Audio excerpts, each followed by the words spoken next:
빠바바 구브. 첫 번째로 알아볼 귀신은 벽숙이에요.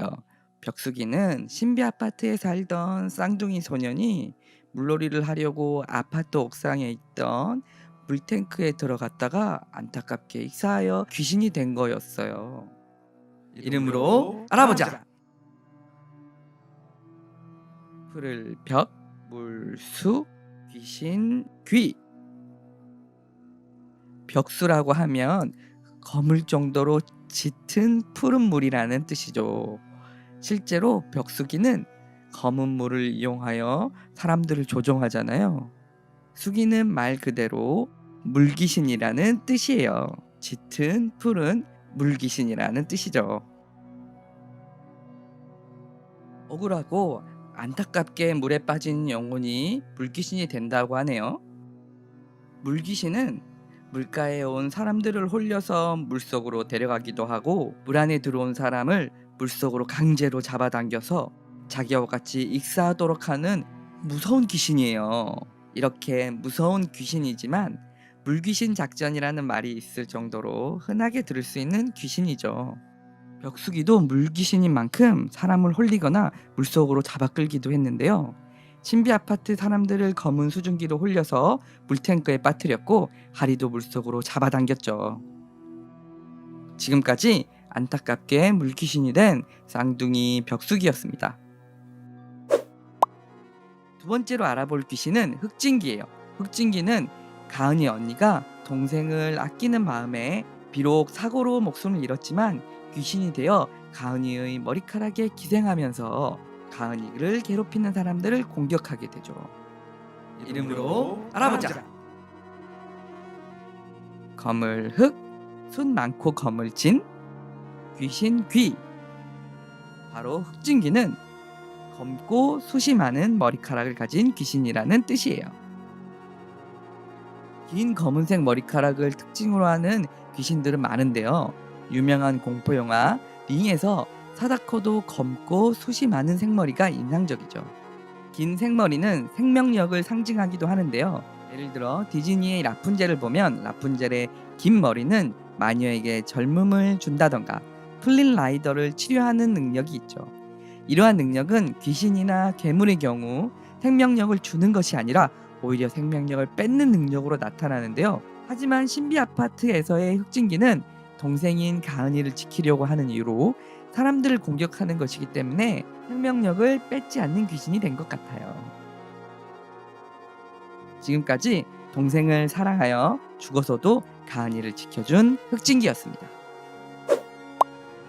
세 번째 알아볼 귀신은 팬텀 토르소예요. 팬텀 토르소는 밝은 달빛 아래 나타나는 그림자 귀신인데요.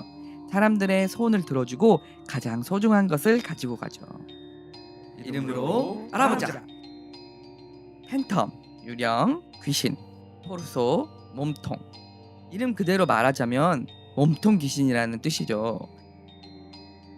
토르소는 여러 분야에서 쓰이는 말인데 신비 아파트에서 토르소가 하리를 데려간 곳에 여러 마네킹이 있었던 장면을 생각해보면 팬텀 토르소의 토르소는 몸통만 있는 마네킹을 뜻하는 말로 생각돼요.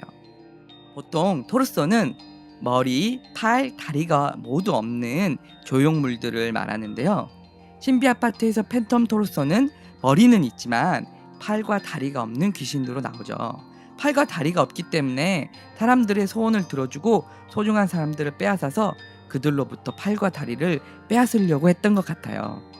신비 아파트의 팬텀 토르소의 재밌는 점은 이 유령의 중요한 요소들이 모두 진짜가 아니라는 것이죠.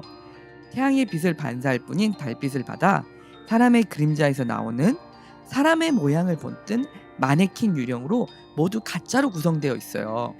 사람을 빼앗아서 몸과 영혼이 모두 진짜가 되고 싶은 욕망에 악기가 되었을지 모르겠네요. 원하는 건 거저 얻을 수 없다는 것을 알려준 팬텀 토르소였습니다. 네 번째로 알아볼 귀신은 모주기예요. 모주기는 거미 귀신으로 어린이날이 다가오면 창문을 통해서 어린아이들을 잡아가는 귀신이에요. 이름으로 알아보자. 어미 모, 거미 주, 귀신, 귀. 모주귀는 어미거미 귀신이라는 뜻이죠. 모성애가 강한 어미거미라는 의미와 민준이 어머니와 거미의 영혼이 섞인 귀신이라는 의미를 동시에 갖는 이름이에요. 거미는 모성애가 강한 동물인데요. 새끼들이 알에서 깨어날 때까지 알주머니를 안고 다니는 거미가 있는가 하면 젖을 먹이는 거미, 심지어 어미거미 자신의 몸을 먹이는 거미도 있다고 하네요. 민준이네는 민준이와 어머니 단 둘이서만 살고 있었는데요. 민준이 어머니는 민준이를 구하고 떨어지는 순간에도 자신 없이 혼자 될 민준이를 걱정합니다.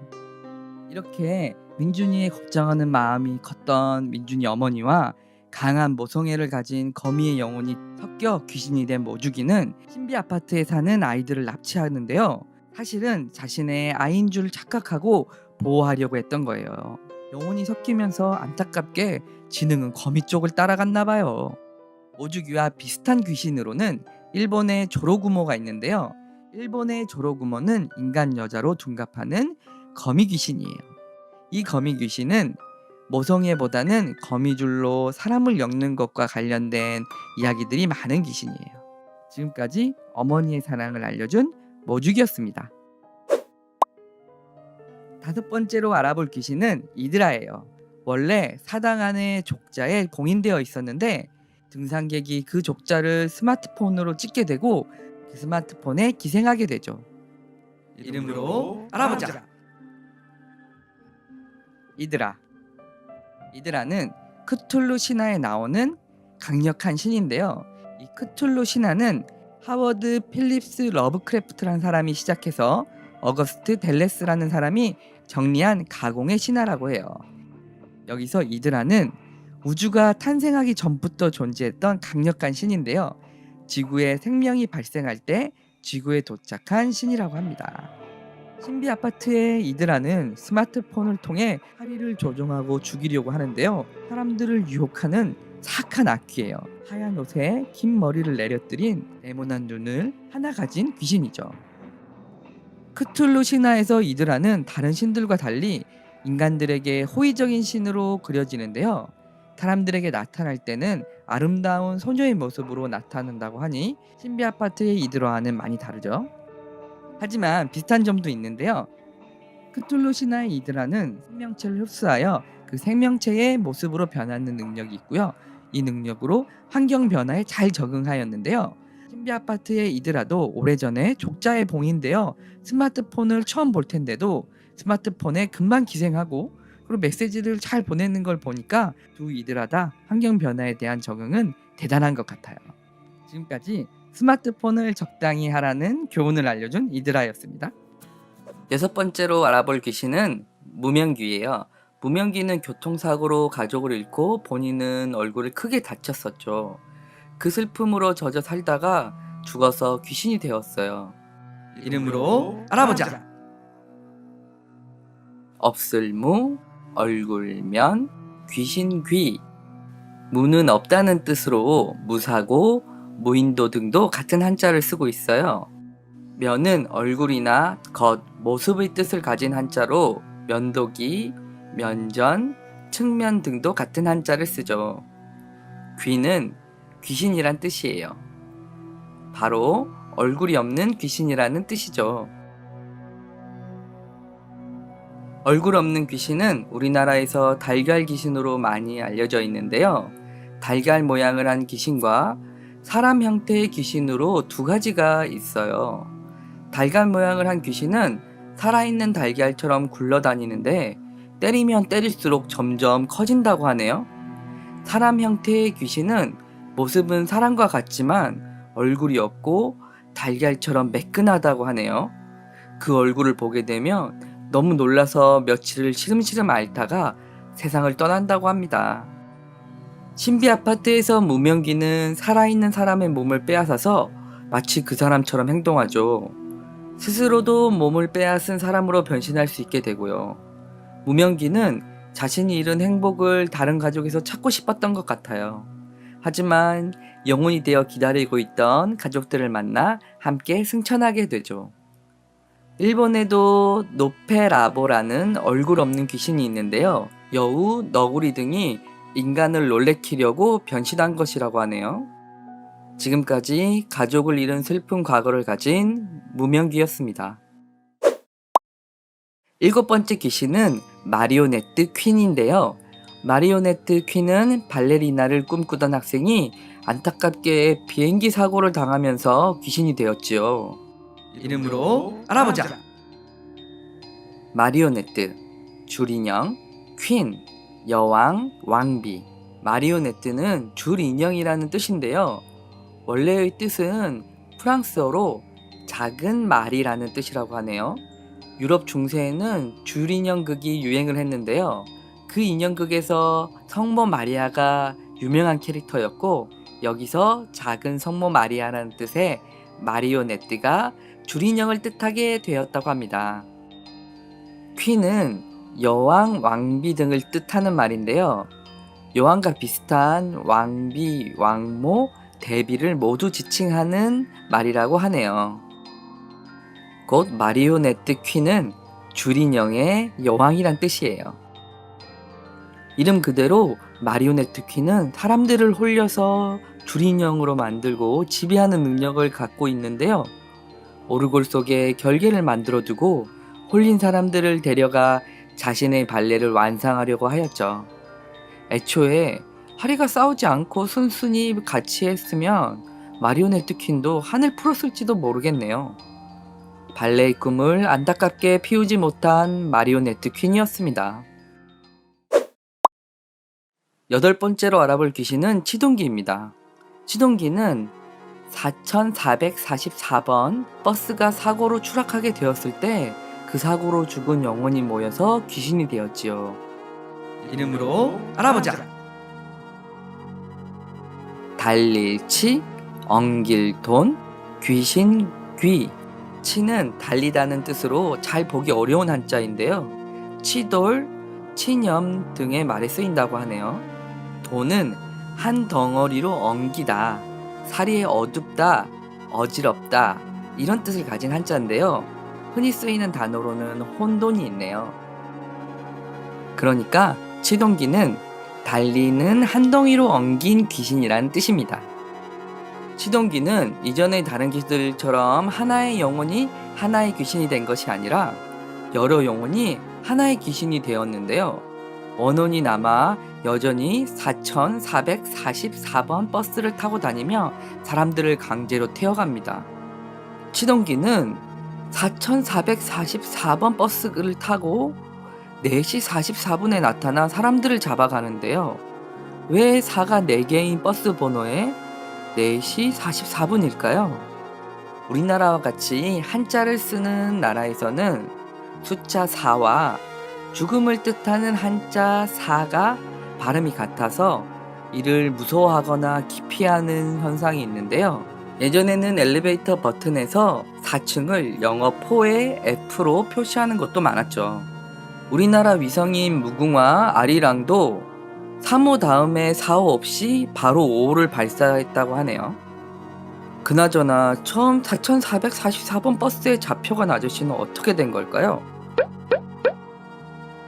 지금까지 치동기였습니다. 9번째로 알아볼 귀신은 환마귀예요.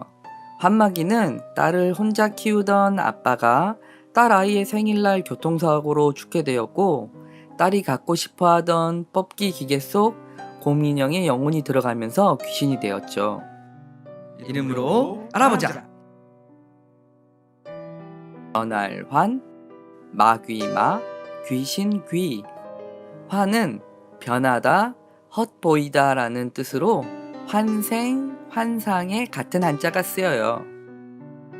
마는 마귀, 마술 등의 뜻을 갖고 있고, 마녀, 마력, 마법사와 같은 단어에 쓰이죠. 마자와 귀자가 합쳐진 마귀는 못된 잡다한 귀신이라는 뜻이에요. 그러니까 환마귀는 헛것을 보여주는 못된 귀신이란 뜻이에요. 귀신이 된 아빠는 딸아이에게 생일 선물을 전해주지 못한 한이 남아 환마귀가 되었는데요. 하리와 가은이가 힘을 합쳐 곰인형을 뽑으면서 뽑기 기계는 폭발하게 되었죠. 그리고 어른이 된 딸에게 그 곰인형을 전해주면서 아빠의 영혼은 승천하게 됩니다. 많이 알려진 대표적인 곰인형으로는 테디베어가 있는데요. 테디베어에도 이름의 유래가 있다고 하네요. 1902년에 당시 미국의 대통령 시어도어 루스벨트가 미시피시 강으로 사냥을 갔는데요. 늙은 곰을 발견하고 궁지에 몰아넣었죠. 지친 곰은 결국 시어도어 루스벨트와 함께 사냥을 간 사냥꾼들에게 잡혔어요. 사냥꾼들은 대통령인 시어도어 루스벨트에게 마지막 일격을 가하길 권했는데요. 그건 스포츠맨답지 않다며 거부했다고 하네요. 이 일화가 미국의 한 신문에 만평으로 실리게 되고, 이를 본 장난감 가게 주인인 모리스 미첨이라는 사람이 테디스 베어, 그러니까 테디의 곰이라는 표시와 함께 곰인형을 전시해 놓은 것이 시초라고 합니다. 테디는 시어도어 루스벨트의 애칭이었다고 하네요. 딸에게 선물을 주지 못한 한으로 귀신이 되었지만 오랜 시간이 지난 후에라도 선물을 전달할 수 있어서 다행이었던 환막이었습니다. 10번째로 알아볼 귀신은 이안이에요. 이안은 인간의 피를 마시지 않는 흡혈귀인데 가은이와 우연히 만나 가까운 사이가 되죠. 이를 고깝게 생각한 이안의 형이 가은이를 공격하지만 이안은 자신의 친형을 물리치고 가은이를 지켜줍니다. 이름으로 알아보자. 이안. 이안은 스코틀랜드의 켈트어를 기원으로 하는 이름인데요. 이 이름도 히브리어의 요하난에서 온 이름이라고 하네요. 요하난은 히브리어로 야훼의 은총을 받은 자라는 뜻이라고 합니다. 영어에서 흔한 이름인 존과 어원이 같다고 할 수 있죠. 흡혈귀인데 이름의 뜻이 신의 은총을 받은 자라고 하니 조금 이상하네요. 우리나라에는 특별히 흡혈하는 귀신에 대한 이야기는 거의 없는데요. 많은 흡혈귀에 대한 이야기는 세르비아, 루마니아 지방에서 전해오는 이야기를 바탕으로 하고 있죠. 대표적인 흡혈귀로는 드라큘라가 있는데요. 브램 스토커라는 사람이 유럽에서 다양하게 전해오는 흡혈귀의 특징을 조합하여 드라큘라에 적용하였고, 이는 이후 많은 흡혈귀 이야기에 영감을 주었어요. 여기서 나타난 흡혈귀의 특징을 몇 가지만 보자면, 흡혈귀는 초대받지 못한 건물에 들어갈 수 없어요. 흡혈귀에게 물리면 죽어서 흡혈귀가 돼요. 흡혈귀는 인간보다 매우 힘이 강해요. 흡혈귀는 성물의 공포를 느끼거나 피해를 입어요. 흡혈귀는 햇빛에 타버려요. 이외에도 다른 특징들이 흡혈귀 이야기마다 조금씩 다르게 표현되죠. 이안과 그 형도 위의 특징 중 일부를 갖고 있는데요. 이안은 가은이의 초대를 받은 후에야 가은이의 집에 들어갈 수 있었고, 이안의 형은 아침 햇빛에 타버리게 되죠. 지금까지 썸을 얻고 형을 잃은 이안이었습니다. 11번째로 알아볼 귀신은 미로 속의 눈 키클라스예요. 키클라스는 보물지도로 하리와 그 친구들을 꿰어내어 함정에 빠뜨리죠. 이름으로 알아보자. 키클라스. 그리스어에서 나온 말로 퀴클롭스 혹은 키클롭스라고 읽고 영어로는 사이클롭스라고 읽어요. 이 친구와 이름이 같은 거죠. 퀴클과 옵스가 합쳐진 이름인데, 퀴클은 원, 순환의 뜻으로 영어의 서클의 어원이고요. 옵스는 눈, 빛이라는 뜻으로 영어의 옵스의 어원이에요. 바로 동그란 눈이라는 뜻이죠. 키클라스는 그리스 로마 신화에 나오는 하나의 커다란 눈을 가진 거인들인데요.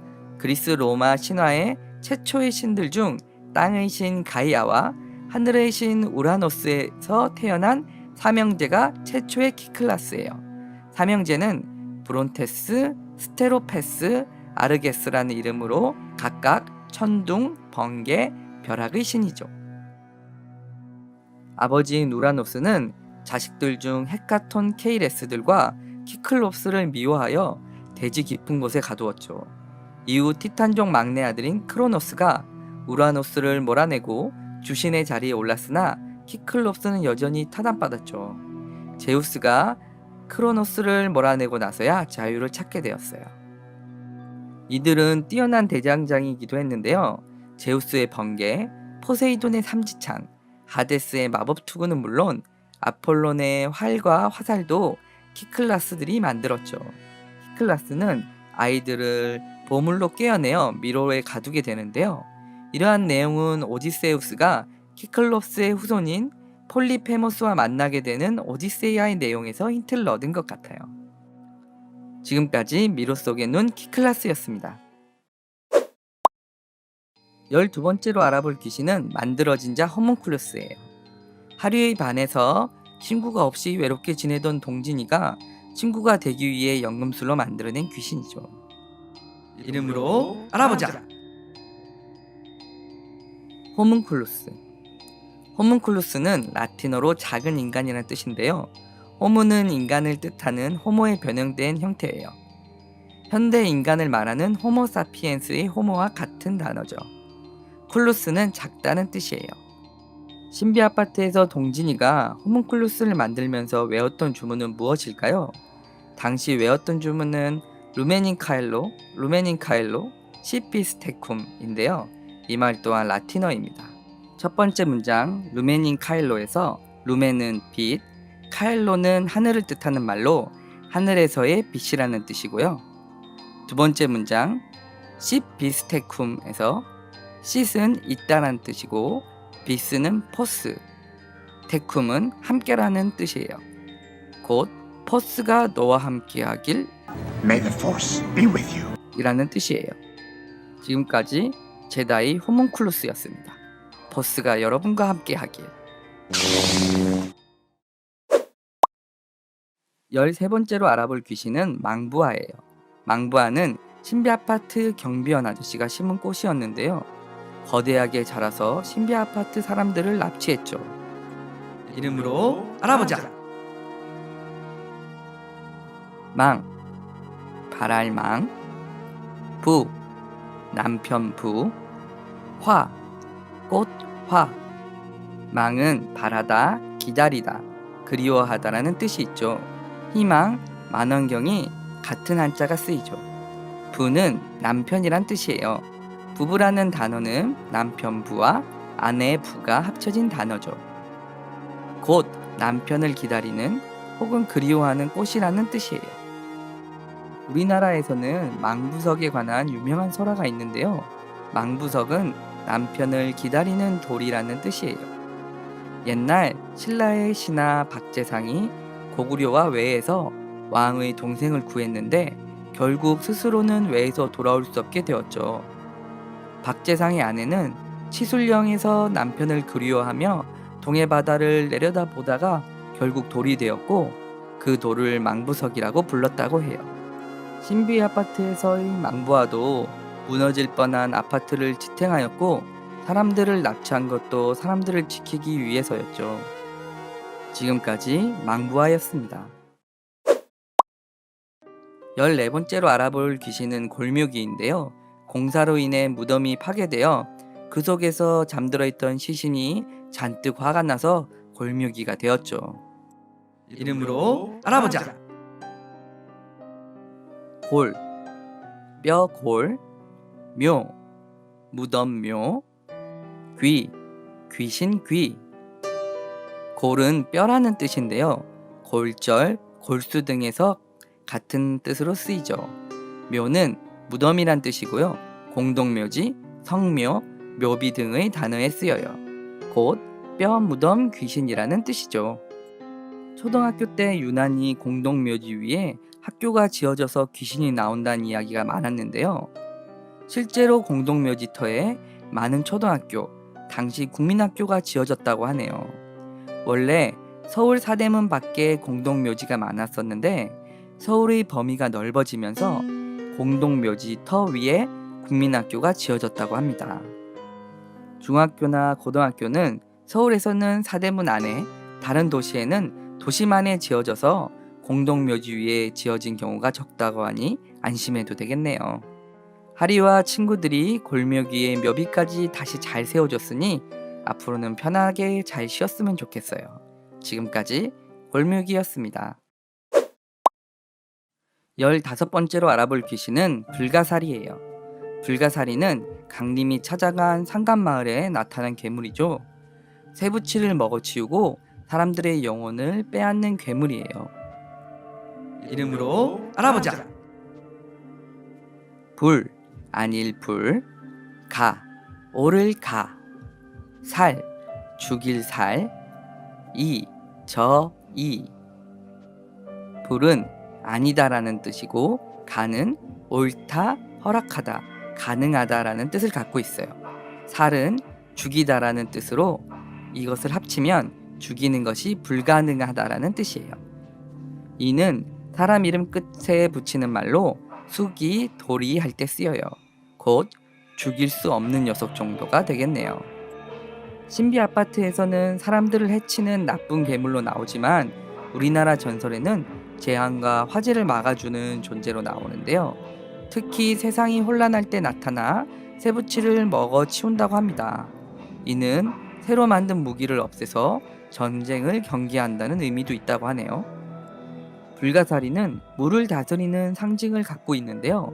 이러한 상징으로 화재를 예방하는 영물로 받아들여졌죠. 그래서 경복궁의 굴뚝에는 불가사리가 조각되어 있고 경회루에는 불가사리 조각상이 있다고 하네요. 혹시 경복궁에 가면 찾아보는 것도 재밌을 것 같아요.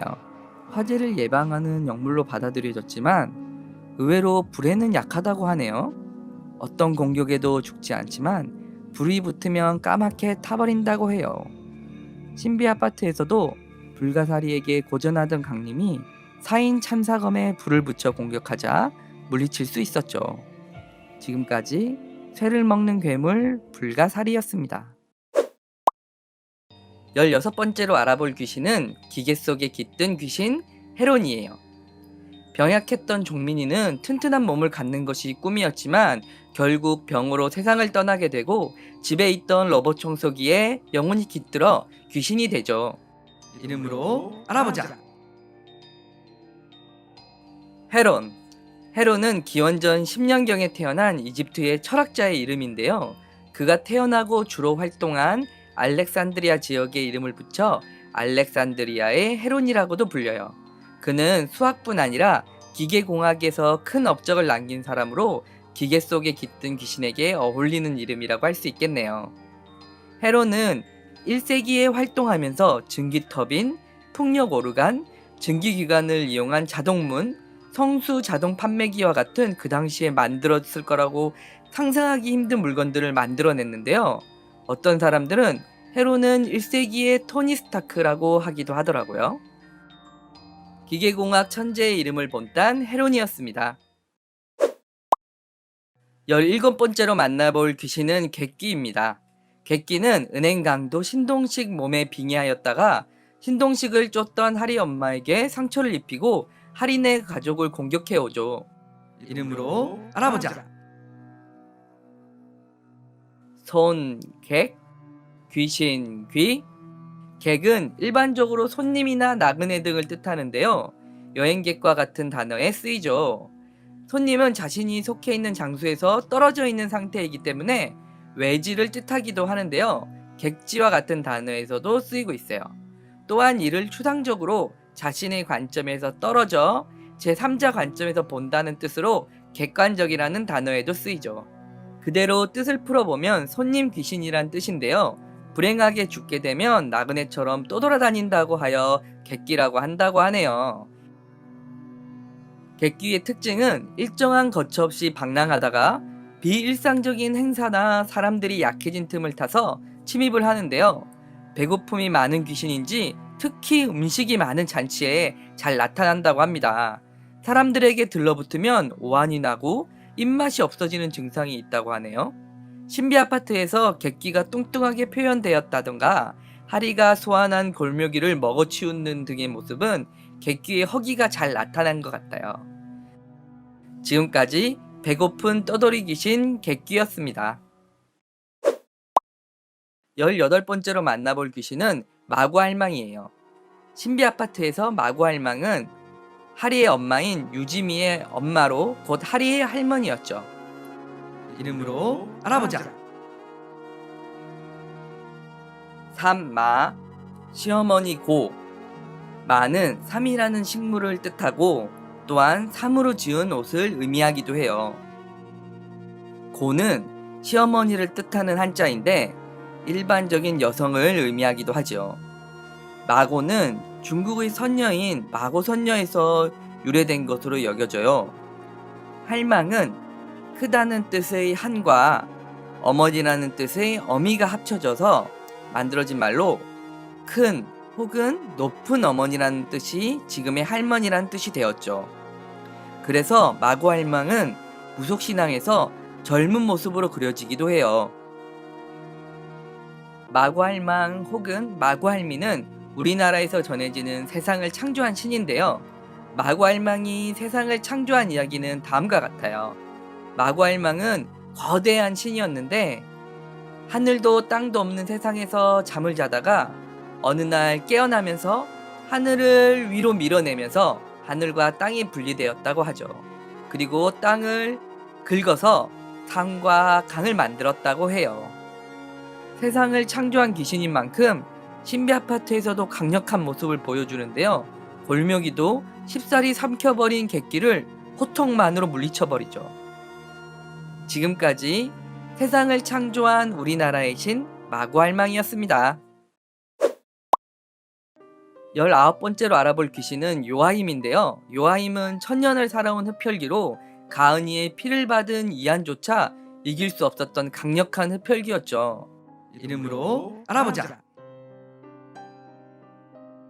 요하임. 이 이름은 예호야킴이라는 히브리어에서 유래된 이름이에요. 그 뜻은 야훼가 일으킨 자 혹은 야훼가 준비한 자라는 뜻이에요. 이 이름은 예수의 외할아버지이자 마리아의 아버지인 요아킴에서 유래가 되었는데요. 독일로 전해지면서 발음이 요아힘으로 변했다고 하네요. 이안도 그렇지만 흡혈귀인 요하임이 예수의 외할아버지의 이름을 떠왔다는 것이 아이러니하네요. 강력한 힘을 가진 요하힘이었지만 흡혈귀의 왕족인 이안이 반지임을 사용하자 상제가 되지 않았어요. 처음으로 지하국 대적의 존재를 알린 요하힘이었습니다. 20번째로 알아볼 귀신은 그슨새예요. 그슨새는 자신을 봉인하러 온 강림이를 물리치고 복수하기 위해서 강림에게 소중한 하리를 납치하게 되죠. 이름으로 알아보자. 그슨, 옳지 못함. 새, 사악한 기운. 제주도 방언으로 그슨은 글은 옳지 못한 등의 부정적인 의미를 갖고 있고요. 새는 사악한 기운, 재앙을 뜻하는 말로 원통하게 죽은 영혼을 새라고 부르기도 했다네요. 곧 그슨새는 잘못된 혹은 못된 귀신이란 뜻이죠. 그슨새는 주쟁이라고도 부르는 제주도에 우장을 뒤집어 쓰고 다닌다고 해요. 우장을 펄럭거리며 날아와 혼자 있는 사람을 홀려 스스로 죽도록 한다고 해요. 다만 그 홀리는 힘이 강하지는 않은지 옆에서 누군가가 그 사람을 말리면 바로 구할 수 있다고 하네요. 이렇게 전래되는 그슨새의 특징이 신비 아파트에서도 잘 나타나는데요. 우장의 모습을 한 모습이라든가 공중을 떠다니는 모습이 잘 표현되어 있죠. 그리고 하리를 납치하고 강림을 협박하는 모습은 마치 사람을 홀리는 특징에서 가져온 것 같아요. 그슨새가 나타날 때 하는 말인 비올 때 날 부르심, 혼자 없어예, 고치가게 마심. 이 말은 제주도 방언으로 비올 때 날 불러줘, 환영합니다, 같이 가자 라는 뜻이라고 하네요. 제주도의 전통 귀신 그슨새였습니다. 이번에 알아볼 귀신은 림 샤이코스인데요. 남한 형태의 모습을 한 귀신이었죠. 림 샤이코스가 신비 아파트 이야기 속에서 어떻게 나왔는지 알아볼까요? 림 샤이코스는 애벌레들과 함께 아이들을 공격했어요. 림 샤이코스가 아이들을 공격한 이유는 아이들의 혼을 빼앗아서 애벌레들에게 넣어주면 애벌레들이 자라서 또 다른 림 샤이코스가 되는 거죠. 신비의 깜짝 생일 파티를 준비하러 가던 하리와 친구들도 하굣길에서 림 샤이코스와 애벌레들의 공격을 받는데요. 하지만 언제나처럼 강림이가 하리와 친구들을 구해주러 나타나죠. 하지만 웬일인지 무기력한 최강림은 패배하고 림 샤이코스에게 잡혀가는데요. 하리와 친구들은 강림이의 혼을 빼앗기지 않기 위해 서둘러 강림이를 구하러 갑니다. 하리와 친구들은 강림이 잡혀있는 곳을 찾아내고 우여곡절 끝에 강림이를 구해내죠. 하리의 도움으로 탈출한 강림이는 끝내 림 차이코스를 봉인하는데요. 사실 이 림 차이코스는 전날 밤에 강림이가 봉인해서 풀어줬던 거였어요. 어떤 이유가 있어서인지 최강림은 림 차이코스에게 패배한 것처럼 연기를 하고 하리와 친구들을 건물 옥상으로 유인했던 것이죠. 림 차이코스의 영어 표기는 이렇게 돼요. 하지만 이 이름은 특별한 뜻을 갖고 있지 않아요. 그럼 림 차이코스가 원래 어떤 이야기에서 모티브를 가져왔을까 볼까요? 크툴루 신화 속의 그레이트 올드 원이라는 괴물 중 하나인 동일한 이름 림 차이코스에서 모티브를 가져온 것으로 보여요. 크툴루 신화는 하워드 필립스 러브크래프트라는 미국의 소설가가 창작한 신화예요. 여기에는 여러 가지 외계인 그리고 괴기한 생명체들의 흥미로운 이야기들이 있죠. 그래서 만화나 게임 등에서 여기에 등장하는 외계인이나 생명체를 모티브로 삼은 캐릭터들을 찾을 수 있어요. 신비 아파트에서도 과거에 크툴루 신화에 등장하는 캐릭터를 모티브로 한 이드라가 있었죠. 이드라와 크툴루 신화에 대한 이야기는 위를 눌러서 예전 영상을 찾아보세요. 크툴루 신화 속의 림 차이코스는 어떻게 나왔는지 살펴볼까요? 림 차이코스는 기본적으로 커다란 벌레 모습을 하고 있어요. 하지만 몸은 아주 새하얗죠. 특이한 점은 눈에서 계속 피눈물을 흘리고 있다고 해요. 그리고 몸이 벌레 형태라서 어디를 다니기가 힘들었는지 빙산을 타고 다닌다고 하네요. 이 빙산은 림 차이코스가 원하는 대로 어디든 다닐 수 있다고 해요. 이 빙산의 대단한 점은 이뿐만이 아닌데요. 빙산에서 무엇이든 얼릴 수 있는 냉동빔을 발사한다고 해요. 이 빔에 맞아 얼어붙으면 어떤 불로도 녹일 수 없다고 하네요. 그냥 벌레도 너무 징그러운데 피눈물을 흘리며 얼음빔을 쏘는 벌레라니 어마어마하네요. 자, 신비 아파트 속 림 차이코스와 크툴루 신화 속 림 차이코스를 살펴봤는데요. 애벌레들을 잔뜩 데리고 아이들의 영혼을 빼앗는 신비 아파트 속 림 차이코스와 피눈물을 흘리며 냉동빔을 쏘는 크툴루 신화 속 림 차이코스. 강하긴 크툴루 신화 속 림 차이코스가 더 강할 것 같긴 한데 기분 나쁘고 징그러운 건 둘 다 만만치 않을 것 같아요. 이번에 알아볼 귀신은 신비 아파트 시즌 1의 마지막 귀신 지하국 대적인데요. 강력한 흡혈귀도 두려워하는 엄청난 귀신이었죠. 신비 아파트 속 지하국 대적은 어떤 귀신이었을까요?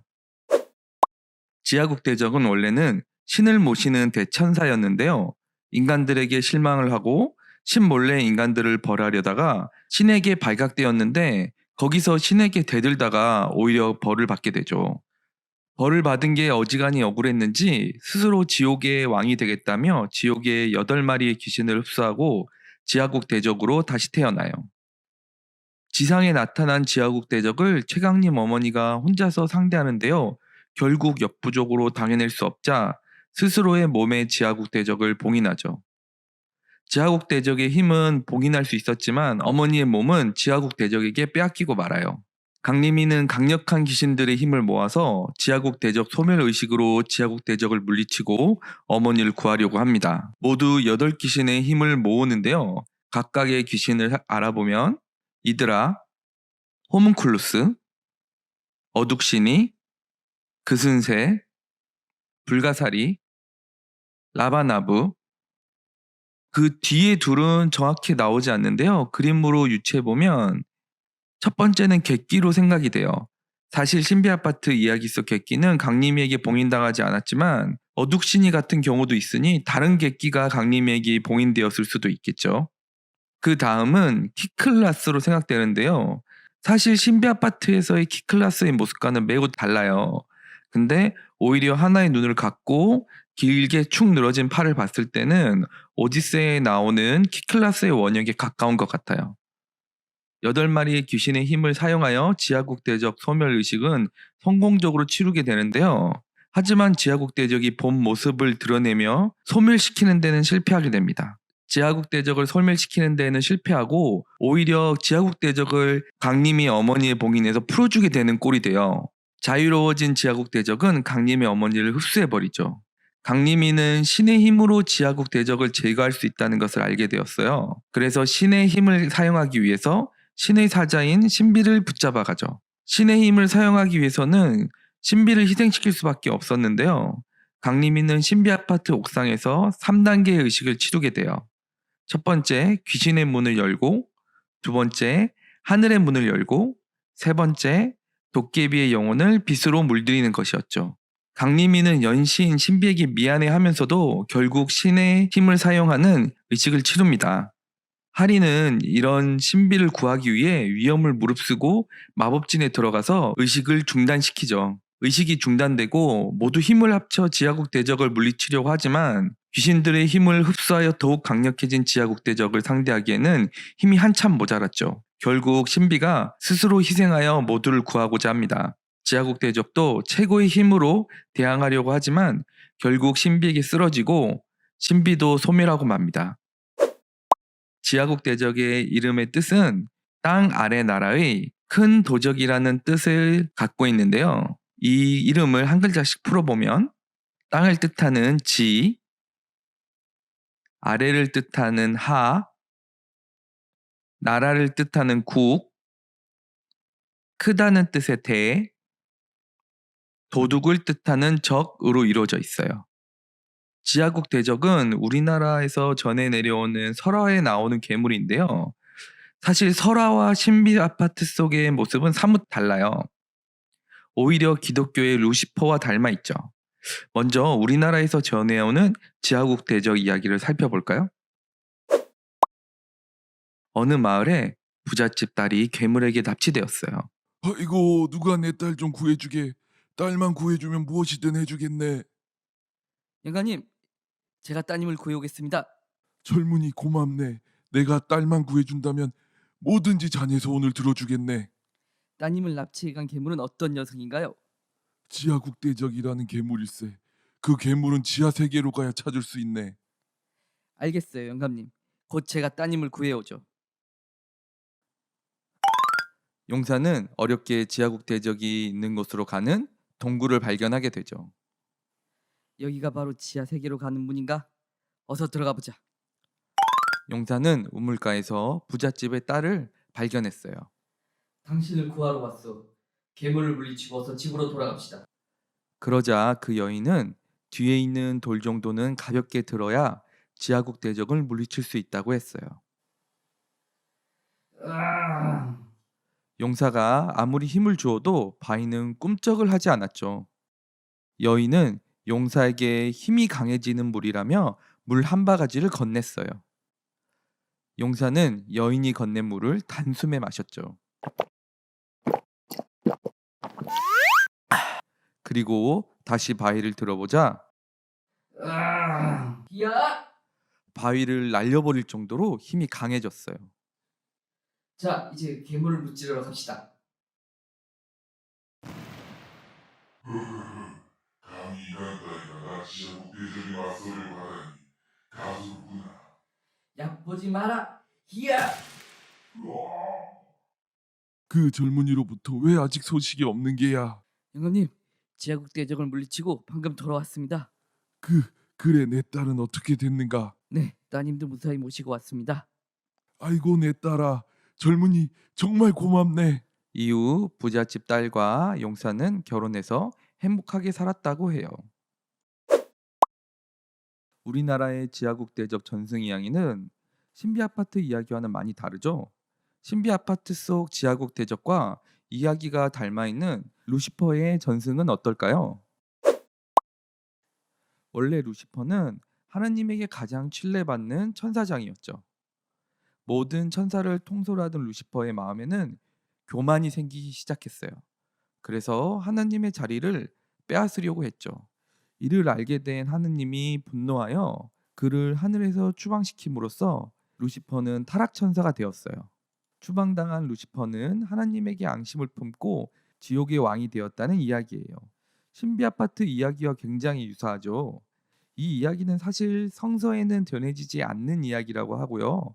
기독교 문화에서 전해지는 이야기라고 하네요.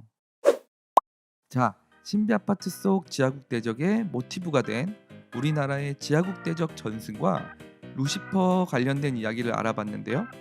우리나라의 지하국 대적 이야기는 뭔가 마지막 보스로서 카리스마가 없달까? 그래서 루시퍼 이야기를 가져온 것 같아요. 그러면 다음에 또 다른 이름으로 찾아올게요. 안녕. 구독과 좋아요를 많이 부탁드려요.